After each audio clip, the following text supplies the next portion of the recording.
बिस्मिल्लाहिर्रहमानिर्रहीम। Welcome back to mathematical methods of physics. आज हम इसका लेक्चर नंबर 18 पढ़ेंगे। इससे पहले कि मैं लेक्चर स्टार्ट करूं, लेट्स सी कि हमने लास्ट टाइम क्या पढ़ा था। Let's review what we have done in the lecture number 17. In lecture number 17, I started Sturm-Liouville problems. These are basically the eigenvalues problem in differential equations. And we studied the properties of regular Sturm-Liouville problem. We have defined Sturm-Liouville problems and then we classified them as three basic problems. One was regular, other was singular, and then the periodic. Regular Sturm-Liouville problem, we imposed some conditions on the functions involving in the differential equation. Then we went on to define other singular and periodic problems as well. Today I will continue with the Sturm-Liouville system, properties of the regular Sturm-Liouville problems. So today we will see more on properties of the regular Sturm-Liouville problem. So let's start with the theorem today. For any yz belongs to domain of operator L, if you recall, we have defined operator L as a differential operator. The left hand side of the differential equation acting on y was equal to some function. So that whole operator which is acting on u or y on unknown variable, that whole thing is called the operator. It's, of course, in the differential equations you will see differential operators. So in Sturm-Liouville equation, you have seen L to be this operator. L was equal to d by dx or x d by dx plus qx, right? Because when you apply this L on u, this will give you the left hand side of the SL equation equal to whatever is given to you. So for any y and z belongs to domain of this operator, we have the Lagrange identity ylz minus zly. So you are basically commuting these two. First of all, y is being multiplied by L of z, and then z is multiplied by L of y, equal to, this is d by dx of r times yz prime minus zy prime. For this operator, this is called the Lagrange's identity. All right. D is the domain of the operator. So we have to prove that this left hand side is actually equal to the right hand side.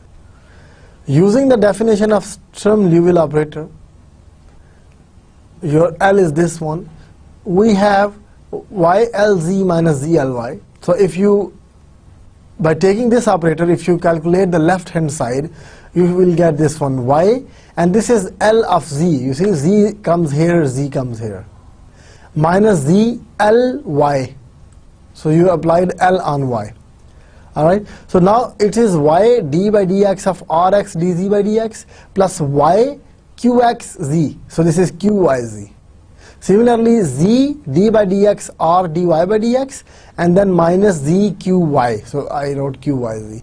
Now plus qyz and minus qyz, they are cancelled out, and you open, if you open them up, if you open these derivatives and simplify, you will see you are getting the derivative of r yz prime minus z prime. All right. So only terms which will be retained will be these two. If you differentiate this one, if you go back, if you when you will keep y as it is, all right, and the derivative of r z prime, similarly z as it is and derivative of r y prime, these two terms will retain, others will cancel out. All right. So it's a little exercise. It's very easy to prove that from here to here. It's easy. So we have proved this Lagrange identity d by dz of r yz prime minus zy prime. All right. Another theorem, if phi1 of x and phi2 of x are any two solutions of the equation ly plus lambda py is equal to 0, this is your SL equation. You see, Ly plus lambda pxy is your SL equation, because this is your L operator. If you recall, what was our SL equation? D by dx Rx dy by dx plus qxy, and lambda pxy is equal to 0. So we did not include that lambda term in our operator. So Ly plus lambda py is equal to 0 is our SL equation. So here it's exactly the same. Ly plus lambda py equal to 0. Where so this is the equation on your domain is A to B. X goes from A to B. Then px, which is this one, times w, x phi1 phi2 is equal to constant, where w is a Wronskian. W is a Wronskian of phi1 and phi2. You see, if phi1 and phi2 are any two solutions of the equation, alright, then the Wronskian is defined as the determinant of phi1 phi2, phi1 prime phi2 prime. So if you multiply that by px, it will always be a constant. Alright. Now to prove this, we can say because phi1 and phi2x are the solutions of Ly plus lambda py is equal to 0, we have these two things. Because equation, SL equation will be satisfied for phi1 and phi2. So we will have these two equations. Alright, because phi1 is a solution, so of course phi1 will satisfy SL equation. Phi2 is a solution, that will also satisfy our SL equation. Multiplying the first equation by phi2 and the second equation by phi1 and subtracting, we obtain phi1 d by dx or d phi2 by dx minus phi2 d by dx or d phi1 by dx equal to 0. So if you subtract, of course the same here is, because we are multiplying this by phi2, this by phi1. Subtract, they will cancel out clearly. Here phi2 d by dx of this whole thing minus phi1 d by dx of whole thing equal to 0. So only these first terms will retain. I am multiplying this by phi2 and this by phi1. That's why you see phi2 with phi1, phi1 with phi2. These two terms will be cancelled out. Integrating this equation from a to x, we obtain. If we integrate this from a to x, we obtain this thing. We kept x terms on the left hand side and constant terms on the right, because we integrated from a to x. So when I substitute x minus a, so I brought minus a terms on the right hand side. Again, it's not difficult to prove this, it's very easy, so you can clearly do this. What you need here is, if you integrate, what you need, you can use integration by parts, because phi1 is there and d by dx. So d by dx you can use it as a second function. So you can very easily integrate these two equations, very easily. So from here, if you simplify, what is this? This is the Wronskian. Alright, let's see another theorem. If phi1 of x and phi2 of x are any two solutions of the equation, Ly plus lambda py is equal to 0 on AB, then px times w should be equal to constant. W is the Wronskian. Wronskian is the determinant. Phi1 prime, phi2 prime. Phi1 prime times phi2 minus phi1 prime times phi1. This will give you the Wronskian. I guess here it's a typing mistake. It should be Rx. R, which comes in the operator L. This Rx times w should be constant. Now since phi1x and phi2x are the solutions of your Ly plus lambda py is equal to 0, of SL equation, we must have this. Your SL equation should be satisfied by phi1 as well as by phi2. So phi1 and phi2 are satisfying the same equation, so I must have these two equations satisfied. Alright. Now if I multiply first equation by phi2 and second by phi1 and subtract, so if I multiply this by phi2 and this by phi1, so these two will be equal, and if you subtract, they will cancel out. I will be left with phi2 d by dx of Rx d phi1 by dx minus phi1 d by dx of Rx d phi2 by dx equal to 0. Because it's equal to 0, so it doesn't matter if you are writing this first or this first. Now if we integrate it from a to x, then integral of phi1 times the derivative can be done using integration by parts. Phi1 as it is, derivative of this thing, which is r phi 2 prime, alright, and minus derivative of phi 1 and integration r phi 2 prime. Similarly here phi 2 as it is, integration of this thing drops out, so r d phi 1 prime minus phi 2 prime r d phi 1 prime integral. So these two will cancel out. Only terms which will be retained are r phi 1 phi 2 prime from here and r phi 2 phi 1 prime from here. These two terms will be retained. Now if you are integrating from a to x, so if I replace x, I am writing this on the left hand side, and if you replace a, minus a, so I brought it to the right. So minus constant terms on. So right hand side, this whole thing is a constant, you see. The whole thing is a constant. Left hand side, this is inside the bracket, this is Wronskian. Inside the bracket this is Wronskian, so Rx times Wronskian is equal to constant. So again it's Rx times W x. This formula is called Abels formula. Abel gave this theorem, so after him it is called Abels theorem, that R which is coming in your SL operator times the Wronskian of two solutions gives you a constant. Alright, so this was second theorem. Another theorem of SL problem is an eigenfunction of a regular SL system is unique for a constant factor. So if you are solving a regular Sturm-Liouville system and you know there are eigenvalues corresponding to it and eigenfunctions. So eigenfunctions are unique basically. You can't get more than one eigenfunction for same eigenvalue. Let phi 1 and phi 2 be two eigenfunctions corresponding to a same eigenvalue lambda. Let's say one eigenvalue have two different eigenfunctions. Then according to the Abels formula we have Rx times W x phi 1 phi 2 is equal to constant, where W is the Wronskian. Thus if W vanishes at a point in AB, it must vanish for all x in AB. Alright, because it's a constant, the product is a constant, so if this becomes 0 at some point, then it has to be 0 for all points.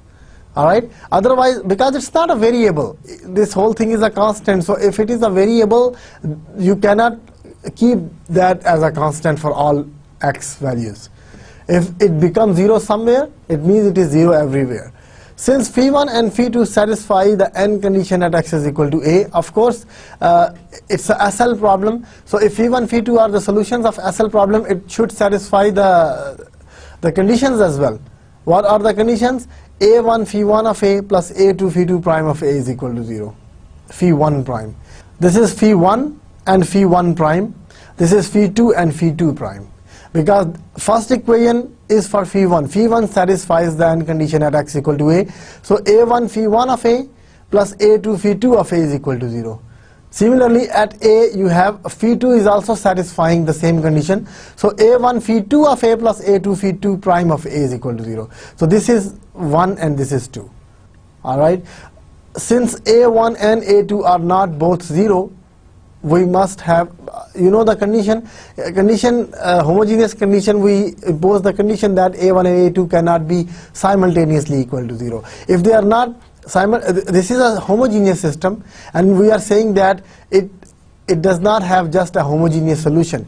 A1 or A2, one of them must be non-zero. So it means the coefficient matrix should be singular, right? It should not be invertible. So their determinant should be equal to 0. So determinant is what? Phi 1 prime, phi 2 prime. This is phi 1 prime, this is phi 2 prime.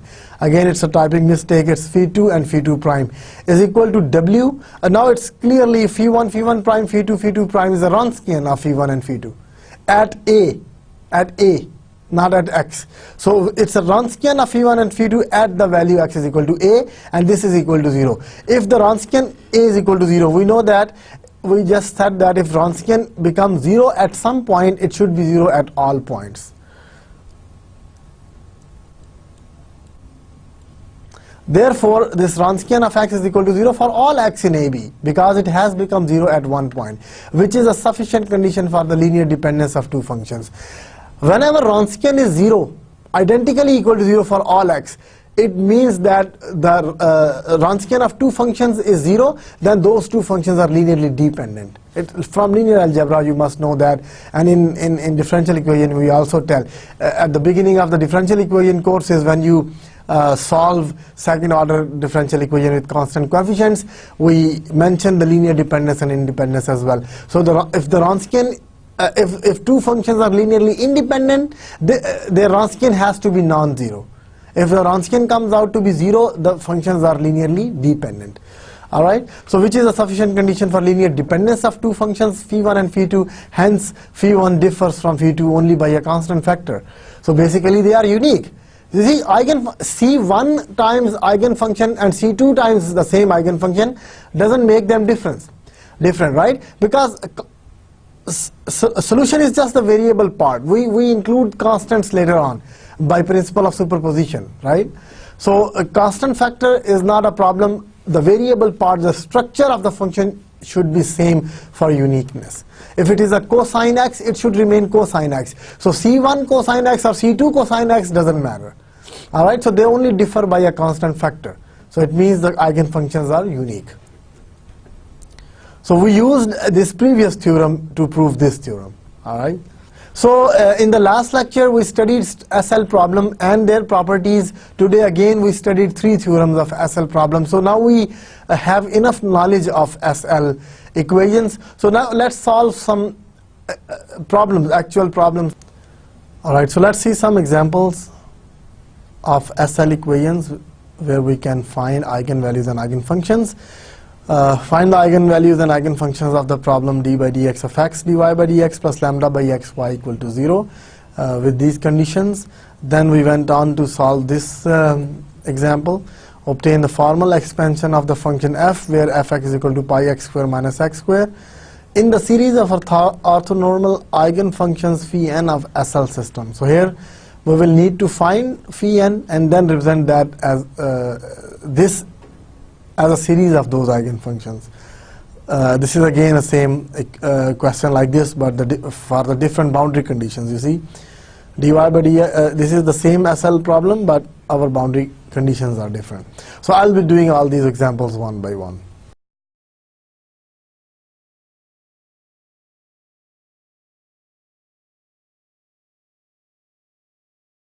So d by dx of x dy by dx plus lambda by xy is equal to 0, where y prime of 0 is equal to 0 and y prime of e to the 2 pi is 0. So these are this is SL problem. Here if you compare with your SL equation, your Rx is x, your Px is 1 over x and Qx is 0. See, Px is 1 over x, Qx is 0 and x is x. So if you recall, in integral equations we solved a couple of eigenvalue problems, and what we do is we consider the different cases for lambda. What if lambda is equal to 0, what if lambda is negative, what if lambda is positive. So same thing we will be doing here is we will be defining cases that what if lambda is equal to 0 first. Alright, so if lambda is 0, then d by dx of x dy by dx is equal to 0, and if we integrate it once, you will get x dy by dx is equal to constant, right? Because integral and this derivative, they cancel each other. Divide by x on the other side, so this is c1 by x, and now integrate it again. Again integration will give you y is equal to c1 natural log of x plus c2. Right? Now use the conditions. So what is y prime at 0 is 0. So this implies that the condition is on 1 basically. So y prime of 1 is equal to 0. So y prime of 1 is equal to 0 means c1 by 1 equal to 0. So implies c1 is equal to 0. So this implies that your y becomes c2.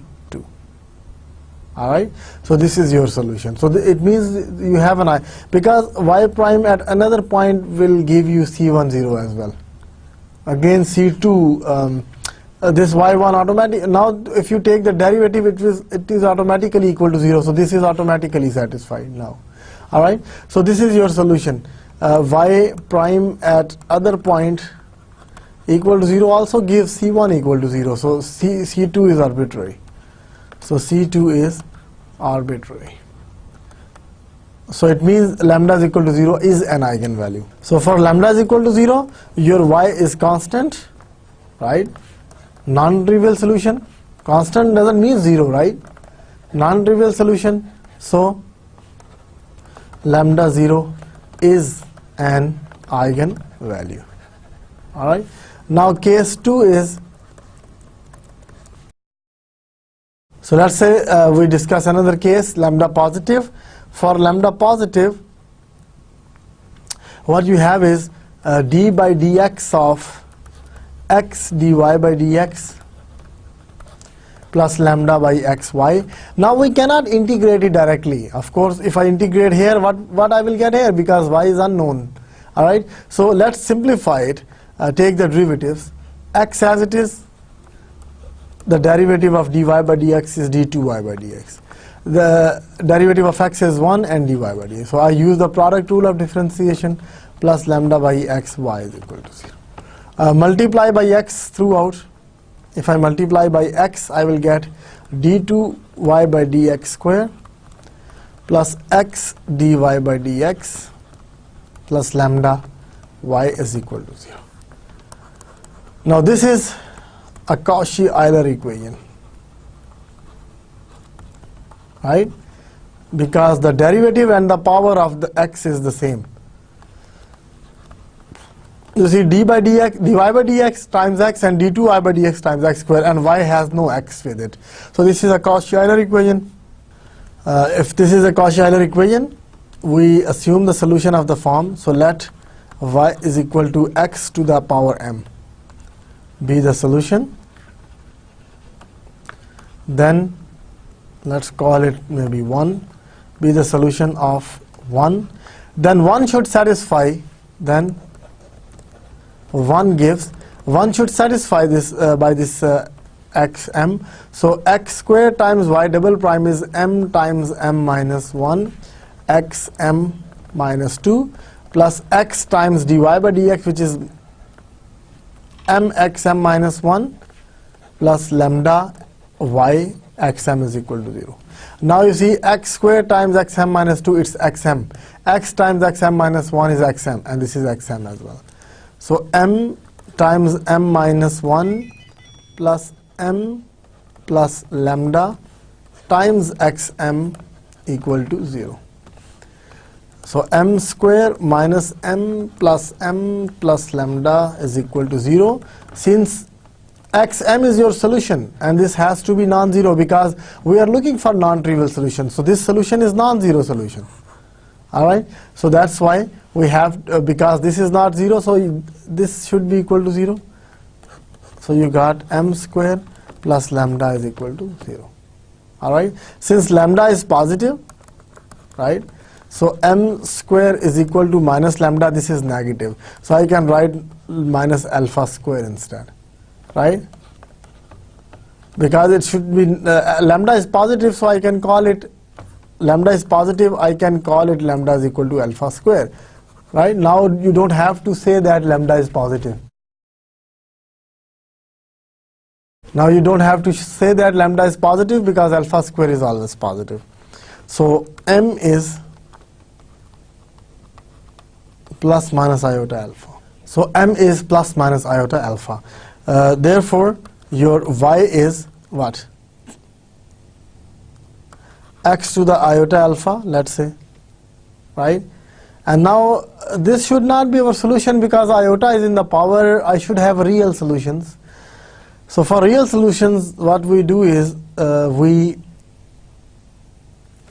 simplify x to the iota alpha as e to the power iota alpha log of x. What I did is I took log and exponential of this function. If you take log of e to the power iota alpha and then take the exponential as well, so nothing is wrong, right?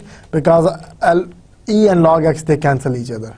So now from here I brought this iota alpha down. So I got e to the iota alpha log of x. Now by Euler's formula, if this is your theta, then e to the power iota theta is cosine theta plus iota sine theta, right? This is the Euler's formula. By Euler's formula.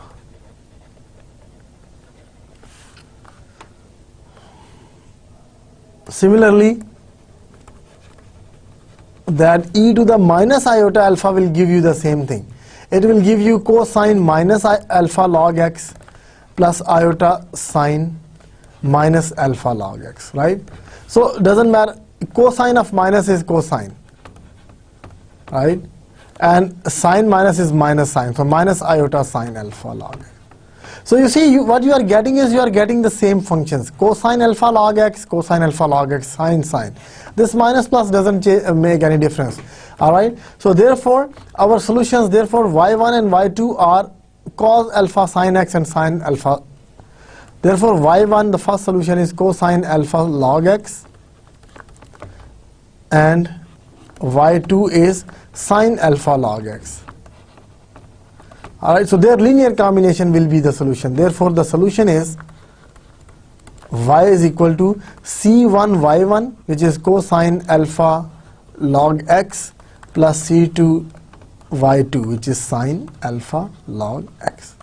If you have learned Cauchy-Euler equation by using the substitution, you can do that as well. This is the direct method of finding the solution.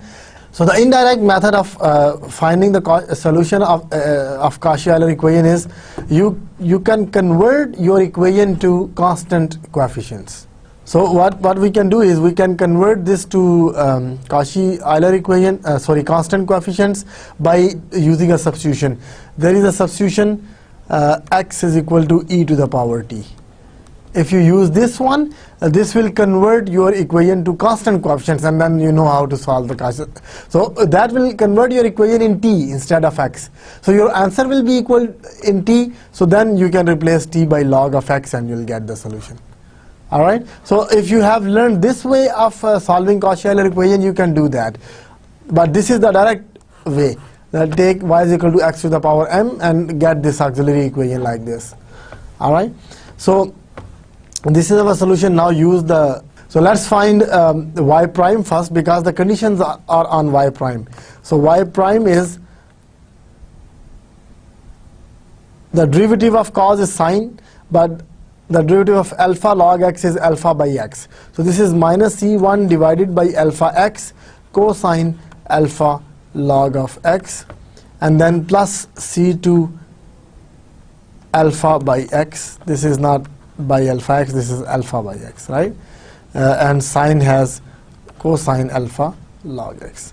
So this is your derivative. So now if we use the definition, the boundary conditions, y prime of 1 is equal to 0, means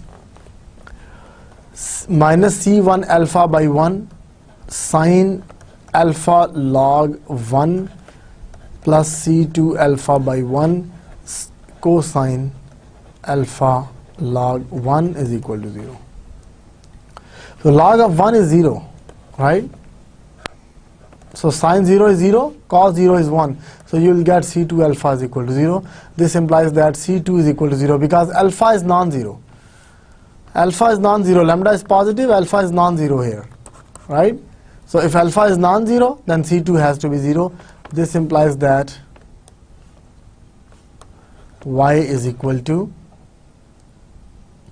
c1 cosine alpha log of x. So this is your y now. If I use another condition, that is y e to the 2 pi is equal to 0, this implies the derivative was minus c1 alpha by x sine alpha log of e to the 2 pi is equal to 0. Because there is no c2, so I don't need to write the second term. I don't need to write this thing because this has already become 0.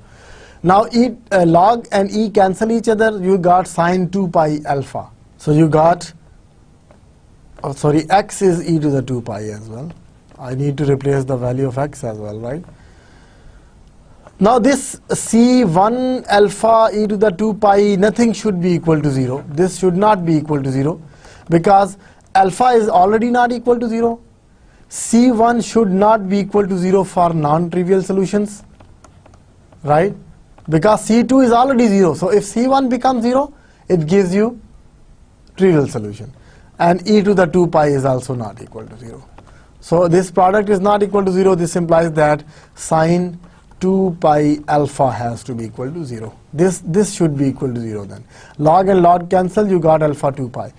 Now it means 2 pi alpha has to be equal to n pi because sine 0 at n pi, and it will be 1, 2, 3 because lambda alpha is positive in this case.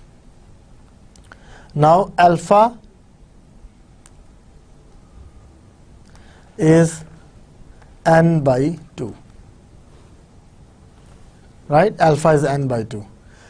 Now what was alpha? Alpha was square root of lambda. So square root of lambda is n by 2. This implies that our eigenvalues are n by 2 square.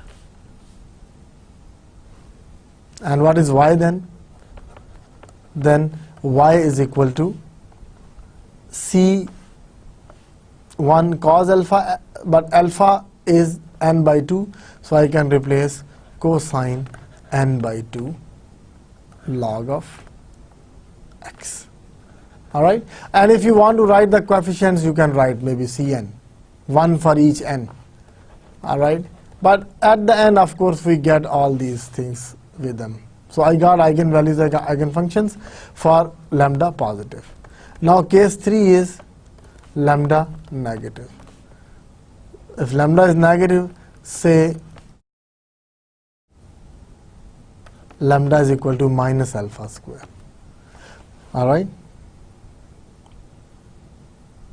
So if we, what was our m? You see, this is the same thing. This is the same thing for lambda, any positive or negative, doesn't matter. So till here, it was the same thing. So I can start with here. I can start from here if you want. So you can start from here.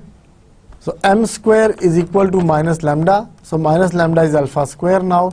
So this implies m is plus and minus alpha.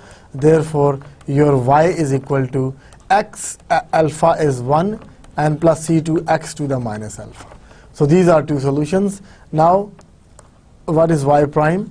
Y prime is c1 alpha x alpha minus 1 minus c2 alpha x minus alpha minus 1. Now y prime at 1 is equal to 0 implies that c1 alpha x to the power 1 is 0 and minus c2 alpha is equal to 0. So this implies that c1 is equal to c2. Now y prime at e to the 2 pi is equal to 0. So this implies that c1 alpha e to the 2 pi minus 1 x to the power minus e to the 2 pi minus 1 is equal to 0. And now c1 and c2 are equal, so you can take c1 alpha as common. You got x to the power e to the 2 pi minus 1 and minus e to the x to the power minus e to the 2 pi minus 1 equal to 0. Now c1 should not be equal to 0. Alpha is already not 0. c1 should not be equal to 0 for non-trivial solution, because if c1 is 0, then c2 will also be 0 and whole solution will become 0 for non-trivial solution. So this implies that x to the e to the 2 pi minus 1 minus e to the 2 pi is equal to 0. If you bring it to the right and divide, you will get x to the power 2 e to the 2 pi minus 2 equal to 0. Now you see, x to the power something is equal to 0. So will there be any x that makes this power, because this is positive, this is x to the power 2 times e to the power 2 pi minus 1. right? E to the power 2 pi is all bigger than 1 because e at 0 is 1, so of course e to the 2 pi is going on. Alright, so this is somewhere here, it's definitely greater than 1, right? So this thing is positive. So you have positive power of x equal to 0, and this is not possible, right? X can be 0 at let's minus infinity. There is no other value where x will become 0, identically equal to 0. Alright, so this is not possible. So this implies that C1 has to be equal to 0, right? It means this is not possible then. So because one of if this is not possible, alpha is also not equal to 0, then C1 has to be equal to 0, and this implies that C2 is 0, and this implies that trivial solution y becomes identically equal to 0. So this implies lambda less than 0 is not an eigenvalue. Alright, this is not an eigenvalue. And if you recall, regular SL problem, we said that the regular SL problem has positive eigenvalues in a sequence, 0 less than lambda 1 less than lambda 2 less than lambda 3 and so on. So we can expect that if lambda positive is your eigenvalue, then negative will not be an eigenvalue. But it's better to show that lambda minus 2 is actually not satisfying the condition of being the eigenvalue. So if we summarize this thing,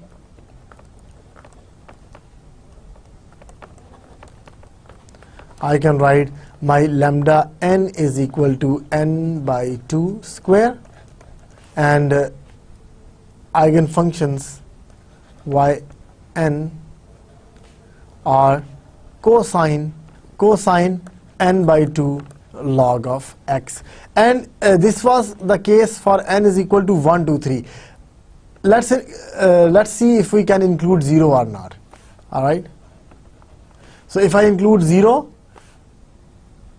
at n is equal to 0, lambda is 0. So 0 was our eigenvalue, and corresponding to that, cosine log 0 is log 1 is 0, n is 0. So cosine 0 is 0. Alright, cosine 0 is 1, so C0 is a constant. So it means it's fine. Because lambda 0 case, we had lambda 0 eigenvalue and constant was the eigenfunction. So I can include that in here, 0, 1, 2 and so on. Alright, so these are our eigenvalues and eigenfunctions for this Sturm-Liouville problem with the given conditions. Okay, let's see another example. Example number 3, which is written on your slides. So we have to express our functions f of x is equal to pi x minus x square from 0 to pi in a series of eigenfunctions phi n of x of d2y by dx square plus lambda y is equal to 0, where y at 0 is equal to 0 and y at pi is equal to 0. Alright, so we have to write this function as a series of eigenfunction phi n. Now clearly we have solved this thing many times. These are the following SL equation.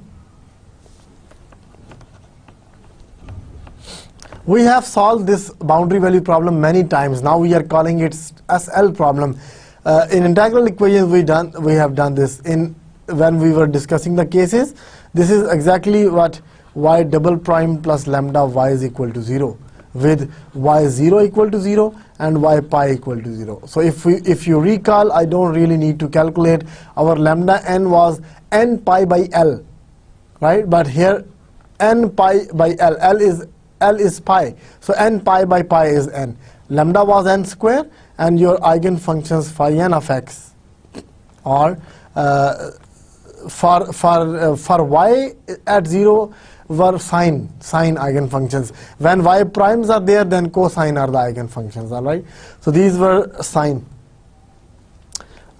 sine square root of lambda x. So square root of lambda is nx. So these are your eigenfunctions, and in this case, n0 is not included, and 0 is not your eigenfunction. So n goes from 1, 2, 3.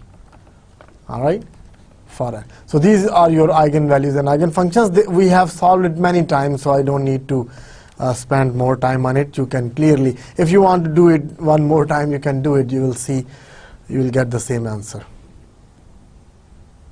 So what we want to write is, so now we want to write fx as a series of the eigenfunctions, 1 to infinity Cn phi n of x.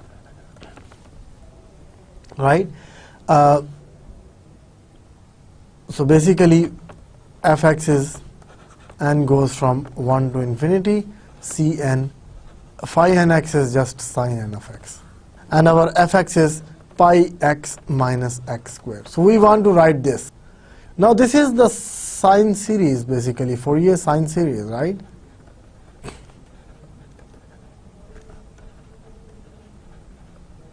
From 0 to pi. And this is not an even function, odd function. We know that Fourier sine series comes for the odd function. This is not an odd function, but what you can write any function in sine series. What we do is, even if your function is not odd, we just draw it from 0 to pi, whatever that is, and we take the odd extension, taking this image and this image. So we take the odd extension of the function. So this is now the odd function. We take the odd extension and then find the series over there. It's not always the case that you have to find the sine series just for odd functions. You can take the odd extension of any function and find the Fourier sine series. So if you remember, our Cn was, what we have is, we multiply our function pi x minus x square with sine nx. Weight function is 1,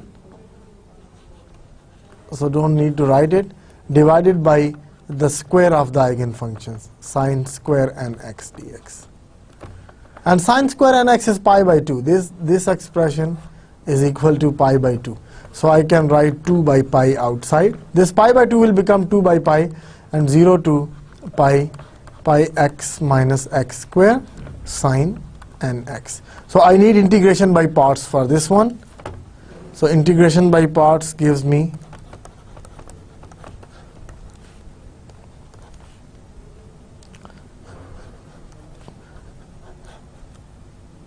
pi x minus x square as it is. Integral of sine nx is minus integral of sine is minus cosine. Minus cosine from 0 to pi, and then minus 0 to pi. The derivative of this function, which is pi minus 2x times minus cosine nx over n dx. Now if you replace pi here, you will get pi times pi is pi square minus pi square will give you 0. So this whole expression will be 0. And at 0, this x and x both become 0. So again, this expression becomes 0. So 2 by pi, 0 minus, again, I will, this is plus, right? Plus 0 to pi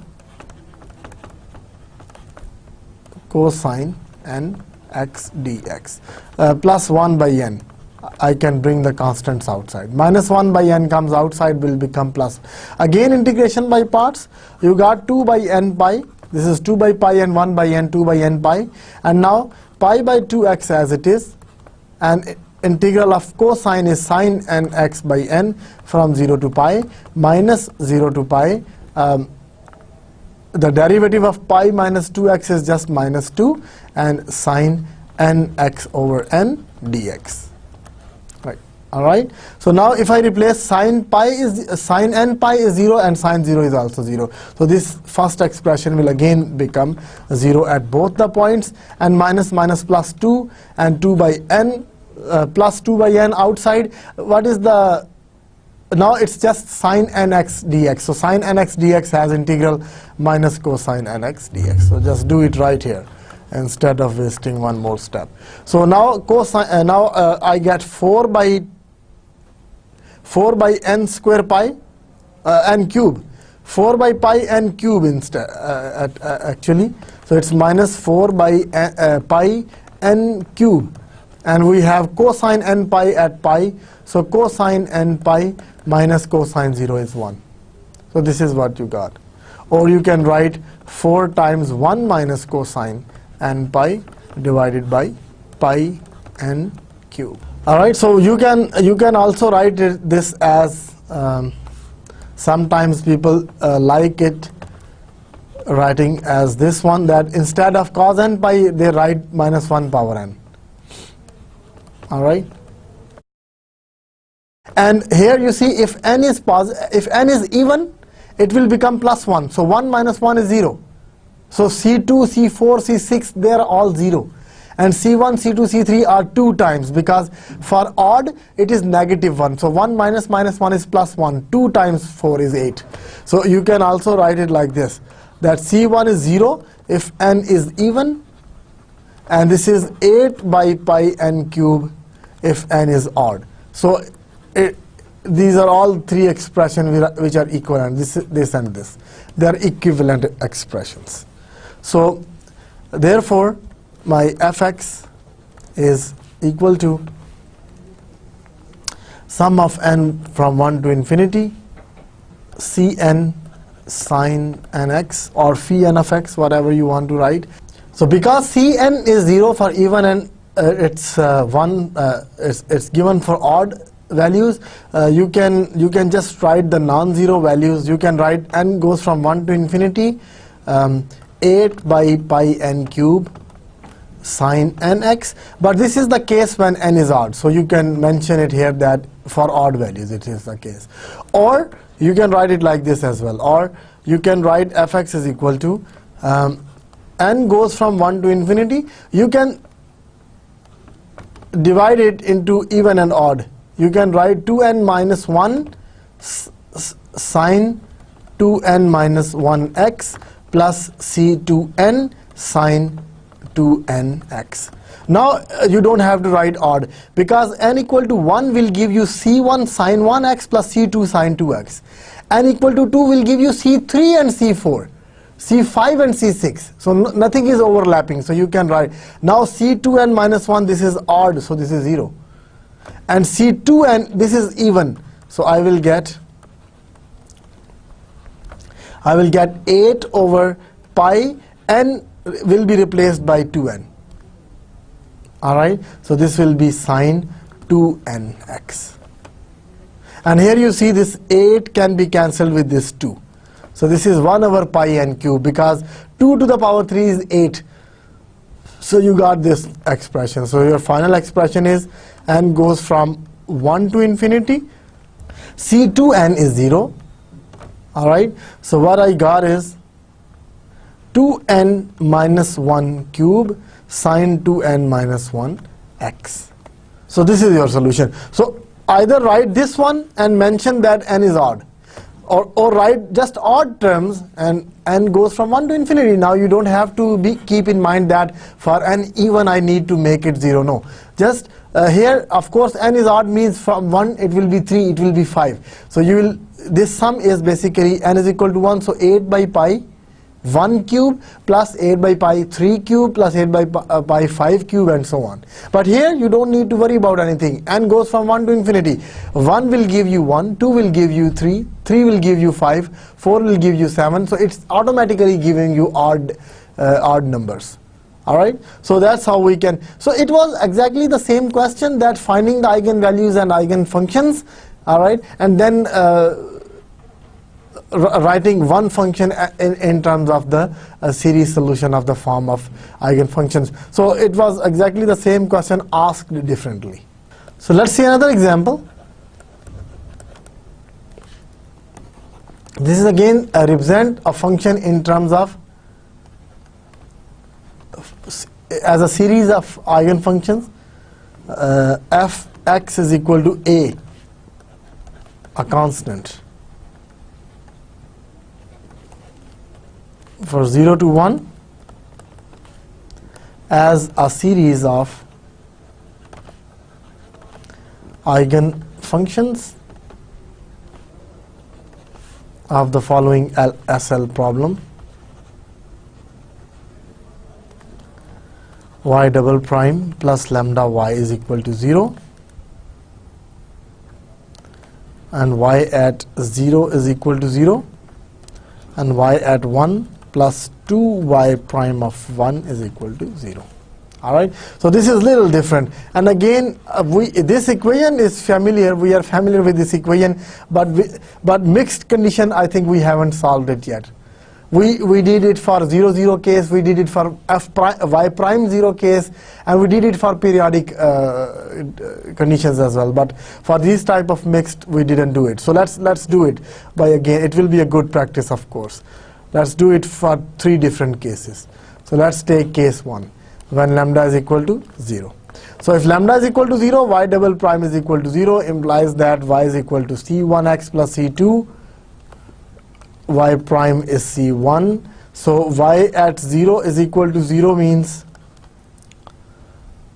c2 is equal to 0. All right. So this implies y is equal to c1x and y prime is c1. So now we use second condition, that y at 1 plus 2 times y prime at 1 is equal to 0.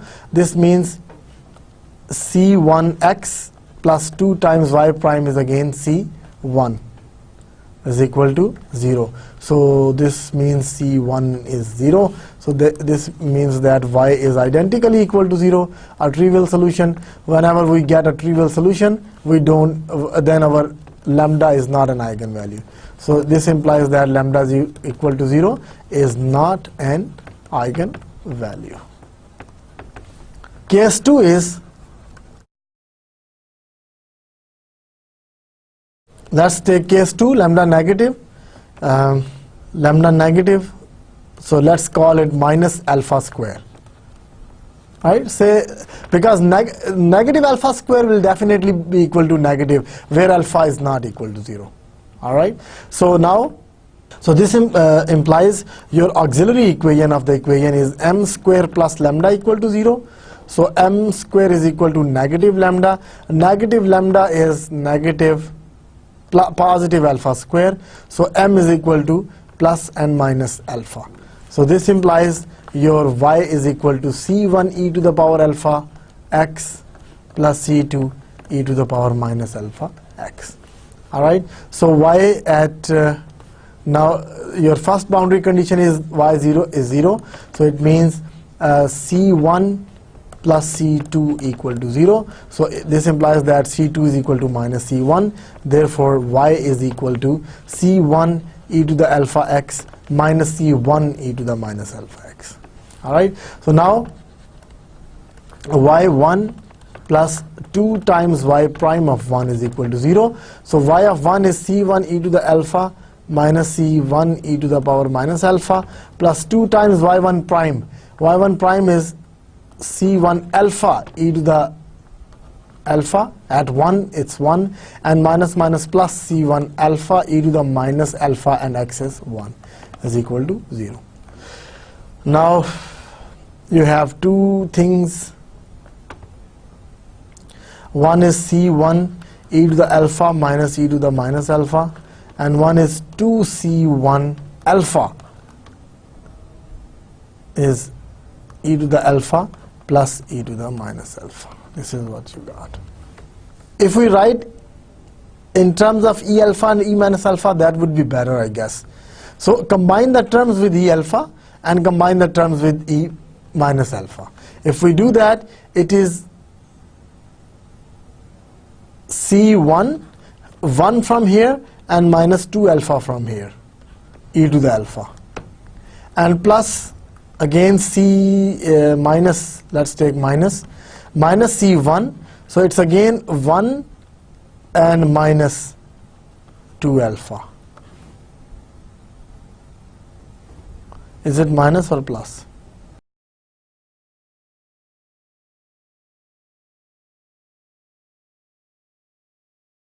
This is plus, right? This is 1 plus 2c1. So I got C1 times 1 plus 2 alpha E alpha minus C1 times, again C1 is common. This inside expression cannot be equal to 0. So from here, if you take C1 as common, 1 plus 2 alpha e to the alpha plus minus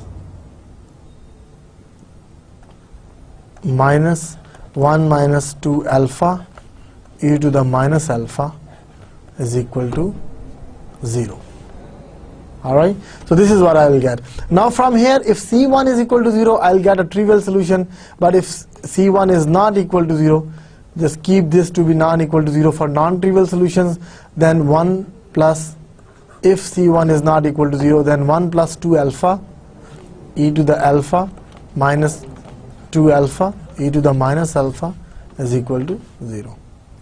So from here, if you take this to the right hand side and divide, so if you bring it to the right, divide on the other side, you will get 1 plus 2 alpha e to the power 2 alpha is equal to 1 minus 2 alpha. Alright, so now you see here you are getting exponential, right hand side does not have an exponential. So this is not possible unless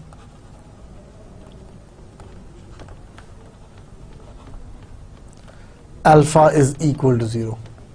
Alpha equal to 0 means lambda is equal to 0, which is not true, because we are discussing the case of alpha negative. Alright, so this implies that C1 has to be equal to 0, this implies that C2 has to be equal to 0, and Y will be identically equal to 0. So lambda less than 0 is not an eigenvalue. Alright, so we did not get an eigenvalue for lambda 0, we did not get an eigenvalue for lambda less than 0, so of course we must have for positive, because your SL problem, regular SL problem should have eigenvalues. So for positive we can expect eigenvalues. So let's say this is alpha positive, alpha is not equal to 0. So now m square is equal to minus lambda will make it minus alpha square. So m is plus minus iota alpha. So this implies y is equal to c1 cosine alpha x plus c2 sine alpha x. Y0 is equal to 0 means c1 is equal to 0, because cos 0 is 1, sine 0 is 0, so c1 is equal to 0. So therefore y is equal to c2 sine alpha x, and now y1 plus y2y prime of 1 is equal to 0 implies that c2 sine alpha minus plus c2 alpha cosine alpha x, because the derivative is c2 alpha cos alpha x, so alpha x is 1, so this is equal to 0. From here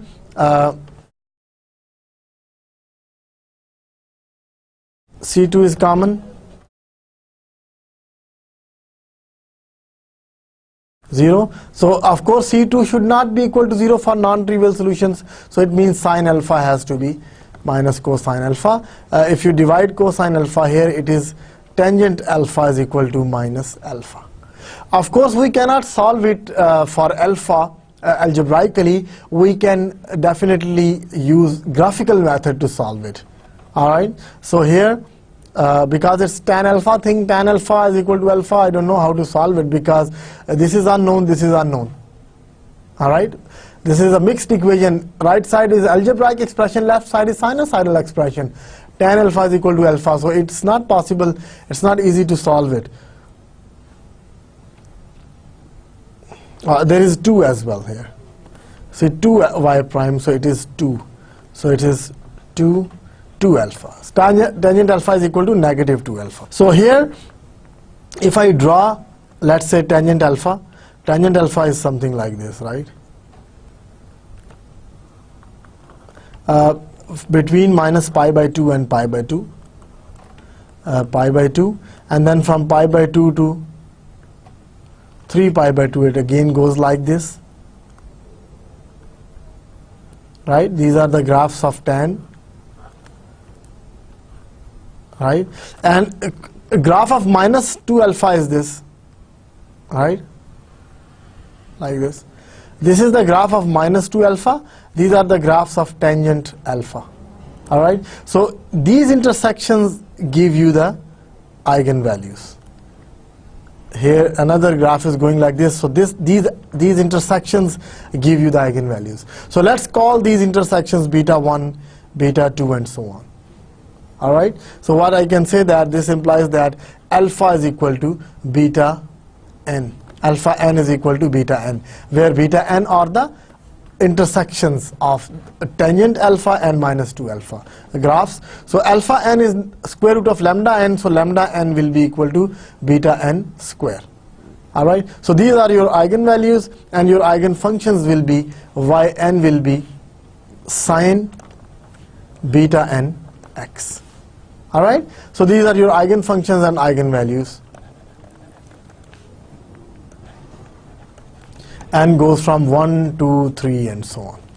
So these type of problems will have graphical solutions, of course. So we can take the help of graphical solution to obtain this one.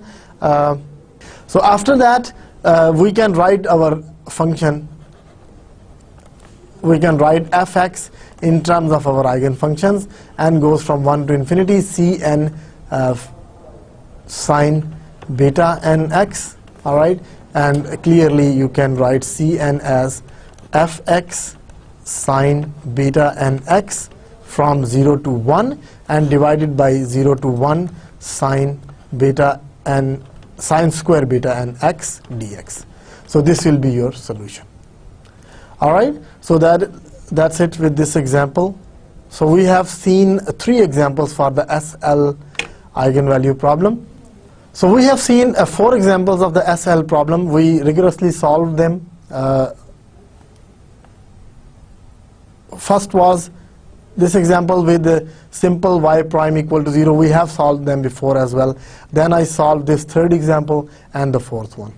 All right. So what we did today is properties of regular SL problem, and then we solved SL problems to obtain eigenvalues and eigenfunctions. And this is it for today's lecture. I'll see you in next lecture. Till then, Allah Hafiz. Assalamu alaikum.